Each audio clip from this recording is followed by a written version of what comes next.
আগে জুলাই সনদ প্রণয়নের আহ্বান নাহিদের।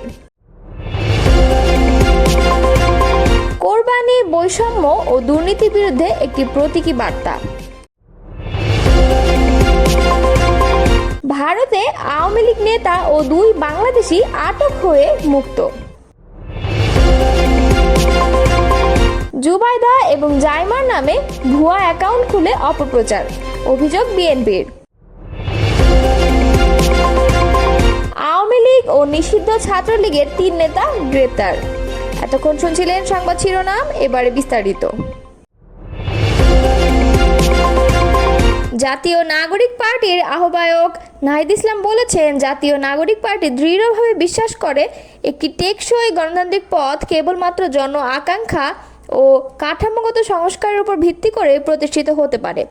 পরিপ্রেক্ষিতে নির্বাচনের তারিখ ঘোষণার আগে জুলাই সনদের প্রণয়ন ও প্রকাশ অত্যন্ত গুরুত্বপূর্ণ বলে মনে করছেন। কারণ এই সনদ শুধুমাত্র একটি নীতিগত দলিল নয়, বরং জুলাই আন্দোলনে যারা রাস্তায় নেমে পরিবর্তনের স্বপ্নের প্রাণ দিয়েছেন তাদের প্রতি আমাদের নৈতিক দায়বদ্ধতাও বটে। এনসিপির আহ্বায়ক নাহিদ ইসলামের নেতৃত্বে একটি প্রতিনিধি দল বুধবার দুপুরে ঢাকায় চীনা রাষ্ট্রদূতের সঙ্গে সৌজন্য সাক্ষাৎ করেন। দেশের গণতান্ত্রিক যাত্রা ও সংস্কার প্রক্রিয়াকে ঘিরে জাতীয় এবং আন্তর্জাতিক পর্যায়ে বিরাজমান গভীর আগ্রহ ও বাংলাদেশের পরিবর্তনশীল ও চলমান রাজনৈতিক প্রেক্ষাপটের বিষয়ে আলোচনা করতে এই বৈঠক অনুষ্ঠিত হয়। বৈঠকে তিনি এসব কথা বলেন। নাহিদ ইসলাম উল্লেখ করেছেন, এই জুলাই সনদ জুলাই আন্দোলনের নির্বাচন সংস্কার, বিচার বিভাগের স্বাধীনতা এবং অন্তর্ভুক্তিমূলক রাজনৈতিক অংশগ্রহণের একটি সুস্পষ্ট ভিত্তি স্থাপন করবে এবং ভবিষ্যৎ রাজনীতির পথ প্রদর্শক হিসাবে কাজ করবে। তিনি আরও বলেন, বাংলাদেশ এখন একটি গুরুত্বপূর্ণ সন্ধিক্ষণে অবস্থান করছে। পবিত্র ঈদুল আজহা উপলক্ষে দেশবাসী, প্রবাসী মুসলমান এবং বিশ্ব মুসলিম উম্মাহকে আন্তরিক শুভেচ্ছা ও ঈদ মোবারকবাদ জানিয়েছেন আন্তর্জাতিক মজলিসে তাহফুজে খতমে নবুয়ত বাংলাদেশের মহাসচিব মাওলানা মহিউদ্দিন রব্বানী। বৃহস্পতিবার এক শুভেচ্ছা বার্তায় তিনি বলেন, ঈদুল আজহা আমাদের ত্যাগ, আনুগত্য, তাকওয়া এবং খাঁটি ঈমানের অমূল্য শিক্ষা দেয়। হজরত ইব্রাহিম আলাইহিসসালাম এবং ইসমাইল আলাইহিসসালামের কোরবানির ঘটনা মুসলিম উম্মাহের জন্য এক অনন্য উজ্জ্বল দৃষ্টান্ত, যা আত্মসমর্পণের মাধ্যমে আল্লাহর নির্দেশের প্রতি সর্বোচ্চ আনুগত্য বজায় রাখার মহান চেতনায় উদ্বুদ্ধ করে। আজ আমাদের সমাজে এই ত্যাগ ও কুরবানির চেতনা দুর্নীতি, বিভাজন, সামাজিক বৈষম্য এবং বিভ্রান্তির অন্ধকার দূর করার এক কার্যকর হাতিয়ার হতে পারে। তিনি আরও বলেন, বর্তমান সময়ে ইসলামী সংস্কৃতি ও বিশ্বাসের উপরে একের পর এক আঘাত আমাদেরকে গভীরভাবে ব্যথিত করছে। বিশেষ করে সাম্প্রতিক রাষ্ট্রীয় প্রতীকে ইসলামী চেতনার অনুপস্থিতি দেশের দীর্ঘদিনের ঐতিহ্য এবং সংখ্যাগরিষ্ঠ মুসলিম নাগরিকদের ধর্মীয় মূল্যবোধকে সরাসরি চ্যালেঞ্জ করছে। ধর্মীয় মূল্যবোধের ওপর এহেন আঘাত কেবল জনমনে ব্যথা তৈরি করে ক্ষান্ত হবে না, বরং তা জাতীয় ঐক্যের ভিতকে দুর্বল করে দেশকে বিপর্যয়ের মুখে ঠেলে দিতে পারে। খতমে নবুয়তের মহাসচিব বলেন, বাংলাদেশ রাষ্ট্রীয়ভাবে একটি মুসলিম সংখ্যাগরিষ্ঠ দেশ। এখানে রাষ্ট্রীয় কাঠামো ও প্রতীকে ইসলামী আদর্শ ও মূল্যবোধের প্রতিফলন থাকা সাংবিধানিক, ঐতিহাসিক এবং বাস্তবিকভাবে অত্যন্ত জরুরি। ভারতের পশ্চিমবঙ্গের উত্তর 24 পরগনার জগদ্দলে আটক 3 বাংলাদেশি নাগরিকের মধ্যে 2 জন আওয়ামী লীগের নেতা, অপরজন পুলিশের পলাতক কর্মকর্তা বলে জানা গেছে। বৈধ কাগজপত্র দেখাতে পারায় তাদের ছেড়ে দেয় স্থানীয় পুলিশ। মঙ্গলবার উত্তর 24 পরগনার ভাটপাড়া পৌরসভার 26 নং ওয়ার্ডের বাসুদেবপুর মোড় এলাকার একটি বাড়ি থেকে এই 3 জনকে আটক করে জগদ্দল থানা পুলিশ নিয়ে যাচ্ছিল। তারা গত 5 মাস ধরে তিতাস মণ্ডল নামের এক ব্যক্তির বাড়িতে অবস্থান করছিলেন। গোপন সূত্রে খবর পেয়ে অভিযান চালিয়ে পুলিশ তাদের থানায় নিয়ে যায় এবং জিজ্ঞাসাবাদ করে। পরে তাদের বৈধ পাসপোর্ট ও ভিসা থাকায় 3 জনকেই বিকেলে ছেড়ে দেওয়া হয়। আটক ব্যক্তিরা হলেন স্বেচ্ছাসেবক লীগের যুগ্ম সাধারণ সম্পাদক খায়রুল ইসলাম জুয়েল, আওয়ামী লীগ নেতা আশরাফুর রহমান এবং পলাতক পুলিশ সুপার হাসান আরাফাত আবিদ। তিতাস মণ্ডলের বাড়িতে পেইং গেস্ট হিসেবে থাকা যাদবপুর বিশ্ববিদ্যালয়ের শিক্ষার্থী অনিরুদ্ধ বিশ্বাস বলেন, 3 জনই তিতাস মণ্ডলের পরিচিত।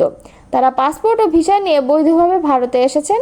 বাংলাদেশের বর্তমান রাজনৈতিক পরিস্থিতির কারণে প্রাণ বাঁচাতে ভারতে আসেন তারা। বিএনপির ভারপ্রাপ্ত চেয়ারম্যান তারেক রহমানের স্ত্রী জুবাইদা রহমান এবং মেয়ে জাইমা রহমানের নামে ফেসবুকে ভুয়া আইডি খুলে অপপ্রচার চালানো হচ্ছে বলেছে বিএনপি। এই ঘটনায় নিন্দা ও প্রতিবাদ জানিয়েছে দলটি। আজ বৃহস্পতিবার রাজধানীর নয়াপল্টনে বিএনপির কেন্দ্রীয় কার্যালয়ে এক সংবাদ সম্মেলনে নিন্দা ও প্রতিবাদ জানান বিএনপির জ্যেষ্ঠ যুগ্ম মহাসচিব রুহুল কবির রিজভী।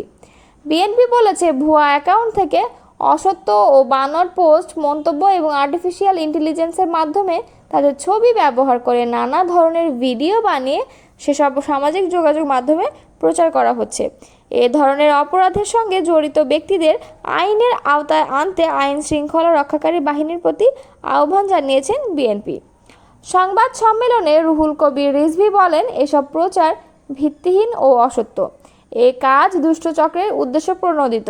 এসব অপপ্রচারের লক্ষ্য হচ্ছে জনমনে জিয়া পরিবার নিয়ে বিভ্রান্তি সৃষ্টি করা।